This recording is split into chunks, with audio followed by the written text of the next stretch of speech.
अक्सर जब हम इकोनॉमिक मॉडल पढ़ते हैं तो हम उसमें एक क्लोज्ड इकॉनमी को अज्यूम करते हैं, यानी एक क्लोज्ड इकॉनमी जिसकी उस अपनी इकॉनमी के अलावा बाहर किसी इकॉनमी से कोई ट्रेड किसी किस्म की नहीं हो रही और वो इकॉनमी एक अलग आइसोलेशन में एग्जिस्ट कर रही है। तो अक्सर ये हमें अपने मॉडल्स को सिंपल रखने के लिए ये चीज़ ज़रूरी होती है। ताहम अगर हम हकीकी दुनिया पे नज़र करें तो वहाँ पे एक क्लोज्ड इकॉनमी की बजाय एक ओपन इकॉनमी एग्जिस्ट करती है, यानी डिफरेंट इकॉनमीज आपस में इंटरेक्ट कर रही होती हैं और ट्रेड कर रही होती हैं। तो ये चैप्टर हमें ओपन इकॉनमी के बाद बेसिक कॉन्सेप्ट से इंट्रोड्यूस कराता है। और सबसे पहले हमारे लिए ये समझना ज़रूरी है ओपन इकॉनमी है क्या। ओपन इकॉनमी ये है एक ऐसी इकॉनमी जो कि अपने से बाहर की बाद इकॉनमी से इंटरेक्ट कर रही है और उनके साथ ट्रेड में हिस्सा ले रही है, यानी बाज़ गुड्स एंड सर्विसेज जो आपके मुल्क में प्रोड्यूस हो रहे हैं आप दूसरे मुल्क को वो सेल कर रहे हैं, और बाज़ ऐसे गुड्स एंड सर्विसेज जो दूसरे ममालिक में प्रोड्यूस हो रहे हैं आप उनसे बाय कर रहे हैं। तो ये ट्रेड यानी एग्जिस्ट करती है। तो इसमें हमारे पास पहला टॉपिक आ जाता है flow of goods and capital का, कि यानी गुड्स एंड कैपिटल कैसे फ्लो करते हैं एक ओपन इकॉनमी में। और उसके अंदर हम इस वीडियो में जिस टॉपिक पे बात करेंगे वो होगा फ्लो ऑफ गुड्स।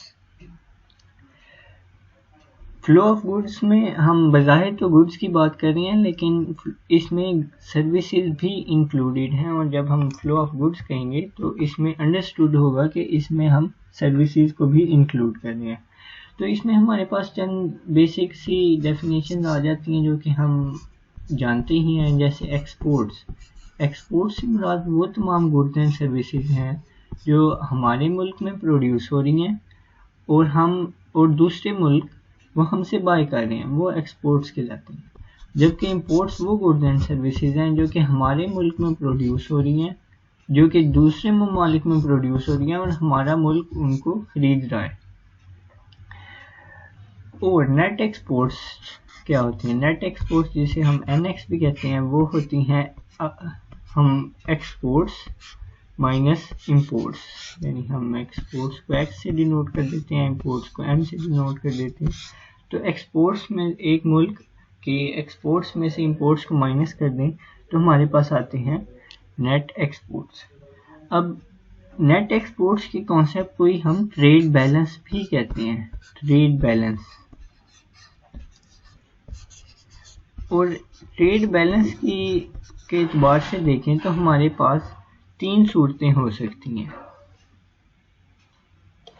यानी नंबर 1 ये कि आपके मुल्क की एक्सपोर्ट ज़्यादा हों इंपोर्ट से, तो इस सूरत में हम कहेंगे कि इस मुल्क का ट्रेड सरप्लस है, यानी आप अपने मुल्क की पैदा होने वाली अशिया ज़्यादा बेच रहे हैं बनिस्बत उन अशिया की जो आप दूसरे ममालिक से खरीद रहे हैं। तो इस सिचुएशन को कहेंगे ट्रेड सरप्लस। दूसरी सिचुएशन ये है कि इंपोर्ट्स ज़्यादा होती हैं एक्सपोर्ट से, यानी आप दूसरे ममालिक से ज़्यादा अशिया खरीद रहे हैं और अपनी कम अशिया दूसरे ममालिक को बेच रहे हैं। इस सूरत को हम कहेंगे ट्रेड डेफिसिट।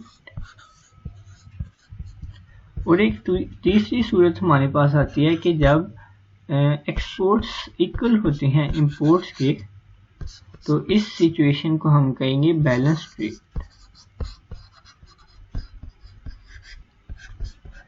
तो ये 3 जो हैं केसेस एग्जिस्ट कर सकते हैं एक ऐसी इकॉनमी में जो कि ओपन इकॉनमी है। और ये हम बात कर रहे हैं गुड्स से रिलेटेड, गुड्स एंड सर्विसेज से रिलेटेड। तो ये बाज़ अहम पॉइंट्स हैं जो कि यहाँ पे समझने वाले हैं। तो इसके बाद हमारे पास कुछ फैक्टर्स आ जाते हैं जो कि हमारी इस सिचुएशन को अफेक्ट करते हैं, यानी कि हमारा मुल्क ट्रेड सरप्लस में है, ट्रेड डेफिसिट में है या बैलेंस ट्रेड में है। इसको बाद फैक्टर्स हैं जो कि अफेक्ट कर रहे होते हैं। अब हम उन फैक्टर्स को देखते हैं। तो उसमें से पहला फैक्टर तो आ जाता है डोमेस्टिक एंड फॉरेन टेस्ट, कि यानी जो आप goods and services buy and sell कर रहे हैं, यानी जो आपका मुल्क प्रोड्यूस कर रहा है और जो दूसरा मुल्क प्रोड्यूस कर रहा है, उन गुड्स के मतलब आपके कंज्यूमर्स का क्या टेस्ट है और फॉरेन कंज्यूमर का क्या टेस्ट है। यानी अगर हमारे कंज्यूमर का टेस्ट ऐसा डेवलप हो जाता है कि वो फॉरेन प्रोडक्ट्स को पसंद करने लगते हैं, तो उसका इम्पैक्ट हमारी एक्सपोर्ट्स, उसका इम्पैक्ट ये होगा कि इंपोर्ट्स में इजाफा होगा और नेट एक्सपोर्ट्स कम होंगी। इसी तरह अगर हमारे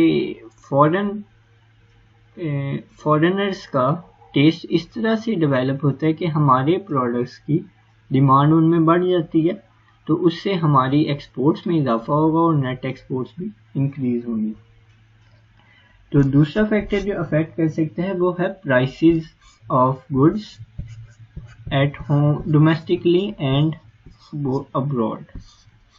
यानी जो गुड्स हम प्रोड्यूस कर रहे हैं और जो गुड्स दूसरे ममालिक प्रोड्यूस कर रहे हैं, उनकी प्राइसेस की क्या रेशियो है और वो उनकी रिलेटिवली कहाँ पे होल्ड करती हैं। मिसाल के तौर पे एक गुड है जो कि दूसरे मुल्क में सस्ता हो गया है और मेरे मुल्क में महंगा है, तो मैं उसको दूसरे मुल्क से ख़रीदना पसंद करूँगा बनिस्बत इसके कि मैं अपने मुल्क से ही वो ख़रीदूँ, क्योंकि मुझे दूसरे मुल्क से वो कम कीमत पे मिल रहा है।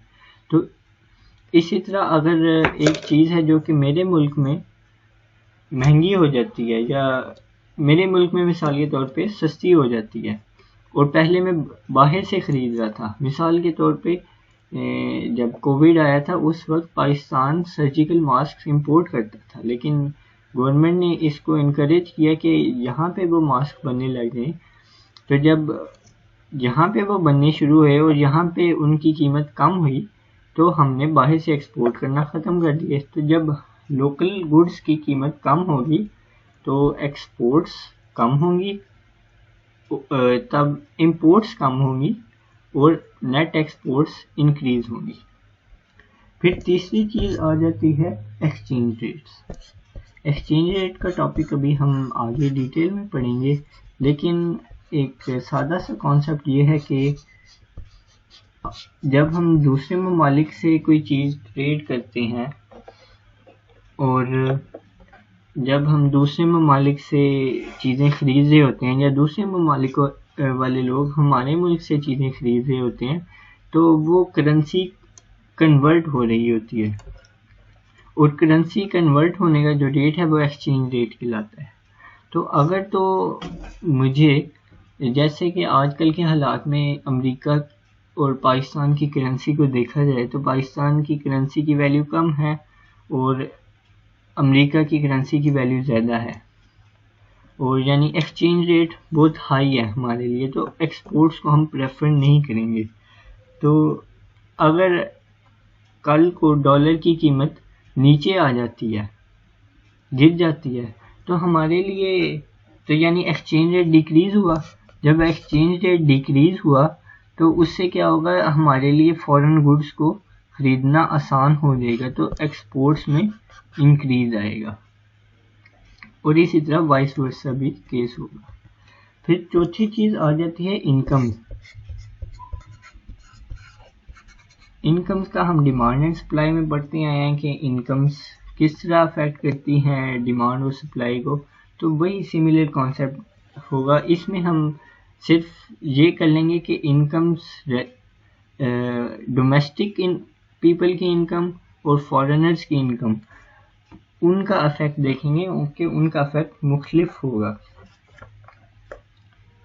फिर एक अगली चीज़ आ जाती है कॉस्ट ऑफ ट्रांसपोर्टेशन, क्योंकि जाहिर सी बात है कि जब ट्रेड होती है तो उस ट्रेड के दौरान ट्रांसपोर्टेशन पे भी एक खर्चा आता है। अगर ट्रांसपोर्टेशन सस्ती हो जाती है तो हम एक्सपोर्ट्स को या इंपोर्ट्स को दोनों को ही कह लें एक तरह से, उसमें इंक्रीज हो सकता है। तो कॉस्ट ऑफ ट्रांसपोर्टेशन की वजह से भी अफेक्ट आ सकता है आपके एक्सपोर्ट्स या इंपोर्ट्स पे। फिर अगली चीज़ है गवर्नमेंट पॉलिसीज़, क्योंकि बाज़ औक़ात गवर्नमेंट रिस्ट्रिक्शन लगा देती हैं एक्सपोर्ट्स पे, बाज़ औक़ात रिस्ट्रिक्शन लगा देती हैं इंपोर्ट्स पे, या बाज़ औक़ात आपके मुल्क की गवर्नमेंट कोई रिस्ट्रिक्शन नहीं लगाती, लेकिन आप जिस मुल्क में एक्सपोर्ट या इंपोर्ट करें वहाँ की गवर्नमेंट कोई रिस्ट्रिक्शन लगा देती है या कोई ऐसी पॉलिसी करती है जिससे आपकी प्रोडक्ट की डिमांड या सप्लाई पे अफेक्ट आता है, तो उससे भी हमारे नेट एक्सपोर्ट्स मुतासिर हो सकती हैं।